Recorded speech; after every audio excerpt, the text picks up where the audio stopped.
பெரியார் திடலுக்கு வந்து நேரடி விசிட், நேராவே போறாரு. வழக்கமா நீங்க எப்பவுமே லெட்டர் பேட்ல தான் வரும் வாழ்த்து.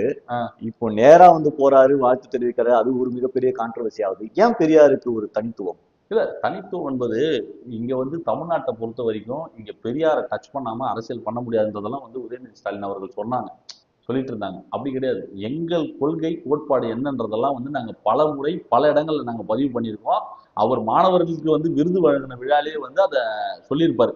நீங்க பெரியாரை படிங்க, அம்பேத்கரை படிங்க, காமராஜரை படிங்கன்றதெல்லாம் சொல்லியிருப்பாரு. எங்கள் கொள்கை ஆசானாக வந்து நாங்க பெரியார் அவர்களை பார்க்கிறோம். அவர் கடைபிடிச்ச, அவர் இந்த மக்களுக்காக போராடிய சில விஷயங்களை தான் நாங்க வந்து பெண் உரிமை, சம உரிமை, பெண் விடுதலை, சமத்துவம், சகோதரத்துவம், சமூக நீதி போன்ற கருத்துக்களை உள்வாங்கிட்டு எங்கள் கொள்கைக்கு அவர் வந்து வழிகாட்டியா இருப்பாருன்றதுக்காண்டி தான் நாங்க அவருக்கு மரியாதை செலுத்துறோம். அவரை வந்து எங்கள் கொள்கை ஆசானா நாங்க அதை ஏத்துக்கிட்டு இருக்கோன்றத பல இடங்களை பதிவு பண்ணியிருக்கோம்.